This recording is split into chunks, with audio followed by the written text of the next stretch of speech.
Hey everyone, I'm back and with some new audio equipment as well. I actually have a proper mic this time, so you should have some better audio quality. And yeah, I know it's been a while since our last post, but things have been a little bit busy and we've been focusing a lot more on our Twitch streams.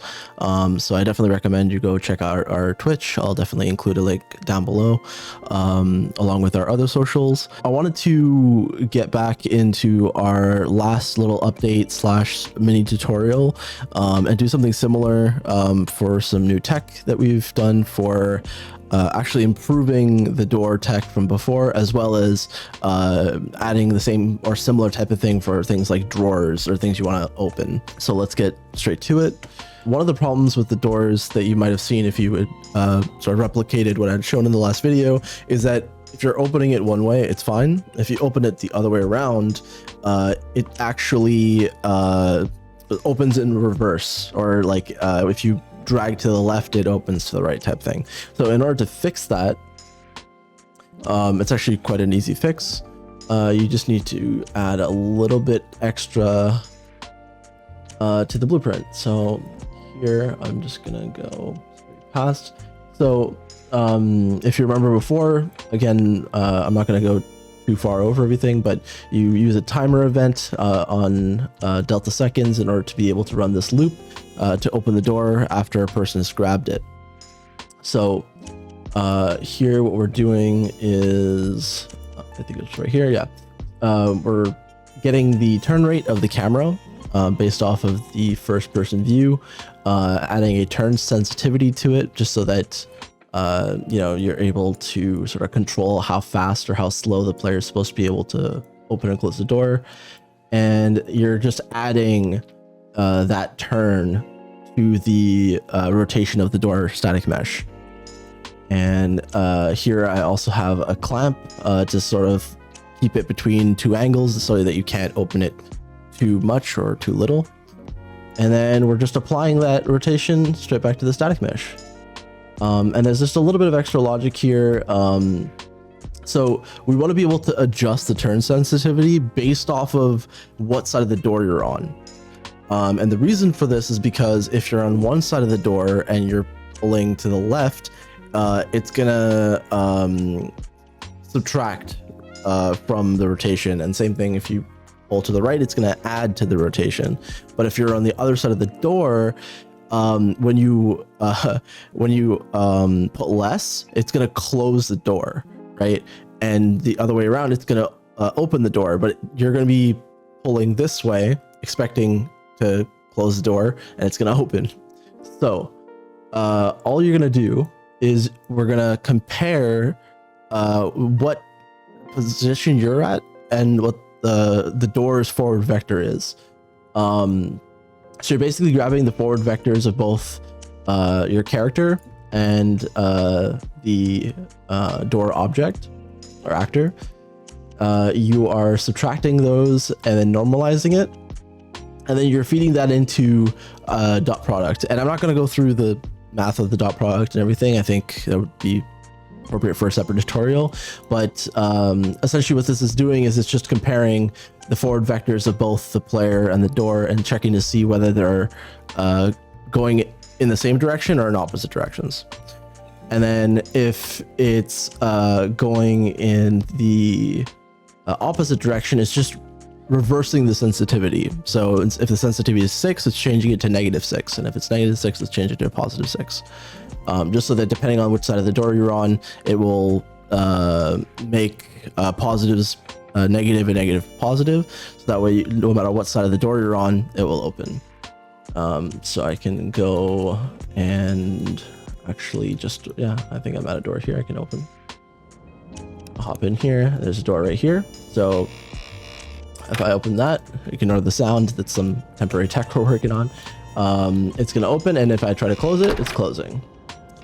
And if I try to open it, it's opening. So you can see it's actually following the movements the intended way. And if you didn't compare which side of the door you're on, it's always gonna do the same thing. And that way, when you are inside, if you were moving this way, it's gonna open the door. And if you're moving this way, it would close it. And that's something you'll see if you were to try to replicate in the last video. That's for the door. And now for the cabinet, we actually have something similar. So this is if you have a drawer or something you're trying to pull out of an object. It could be literally anything. What we're doing here is we're doing pretty much the exact same thing. And honestly, you could just use the tech we have here. I just have a roundabout way on here, but it's literally just like copy this exact same thing, feed it into this same branch, and do this, and probably be better. That's something I'll probably swap out. But essentially, all this part here is doing is exactly that. The part where what you need to worry about for a drawer is that with a door, you're on either side of the door, right? So you're either on the right side of the door or the left side of the door, depending on like where you're opening it from. But for a drawer, not a door, a drawer, you want to be able to pull it from the front, right?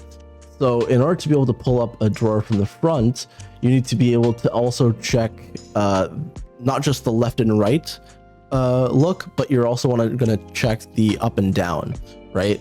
And so all we're doing is we're getting the turn rate exactly the same way.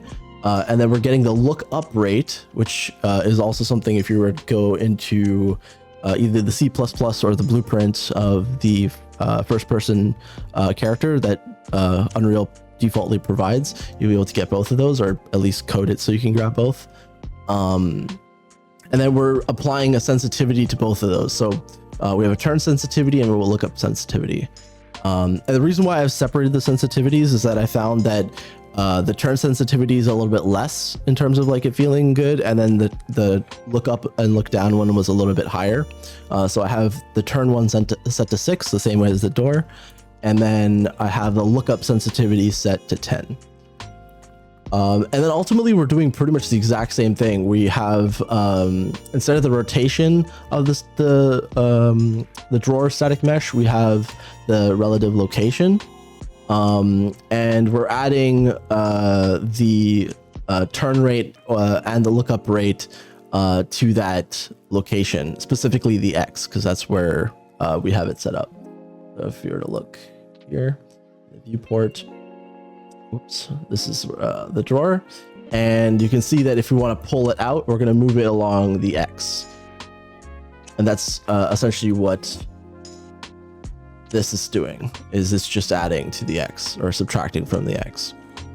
And then again, we're just clamping it between the closed spot and the open spot. And here I'm allowing it to go up to 34.5. And this is because you don't want to allow the player to just push it all the way in to the point where you can't see it anymore, or pull it all the way out, right? And you want to be able to manage it normally how you would if you were to go and do it in real life.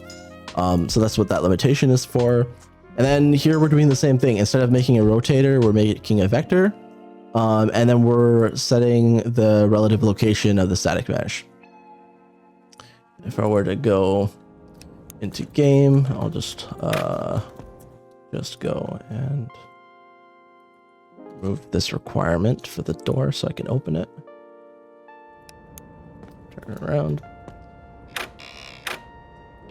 All right.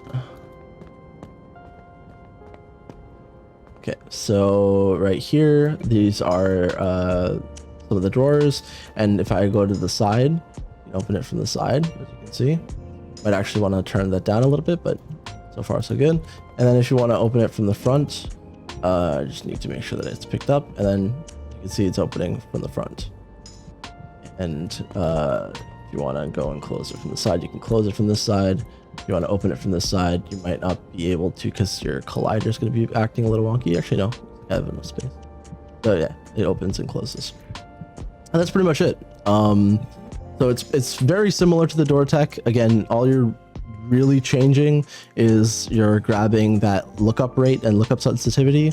And then instead of using the relative rotation of the static mesh, you're using the relative location. And for like which axis, that's going to be completely dependent on, you know, how you would set it up. But for us, we set it up so that it's moving along the X. And yeah, That's pretty much it. So I'm trying to keep these relatively short and sweet just to try it out. So I'm not going into too much detail, mainly focused on giving the update for this. But if you do want to see a more in-depth tutorial on how to do the drawer or the doors, feel free to comment below. I did have a request that came in about doing procedural sound as you're opening and closing doors. Instead of it just being like one sound that plays, it's actually going to play as you open. That's what we're working on right now with our audio tech, Steven. And once that's complete, I'll post another update with that as well. But that's pretty much it for this update. Thanks for watching. And just as a reminder, again, check out our socials, check out our Twitch. Something to celebrate, we actually just got our 50 followers for the final requirement of affiliate. So we'll be setting up our affiliate status as soon as we get that invite within the coming weeks.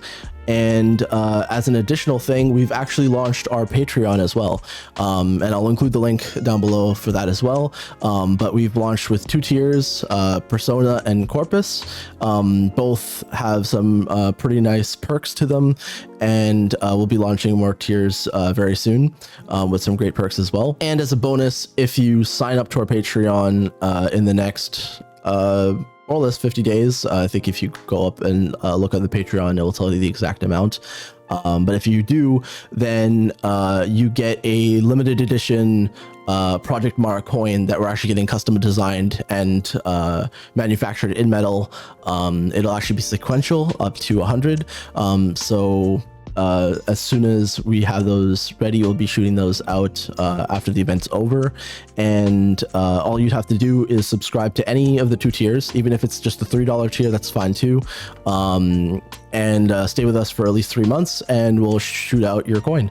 And it'll be a collector's item that's only for this event. Once the event's over, it's gone and we'll never release those again. So it's something just for you. Again, thanks for watching and hope you stay tuned for more videos.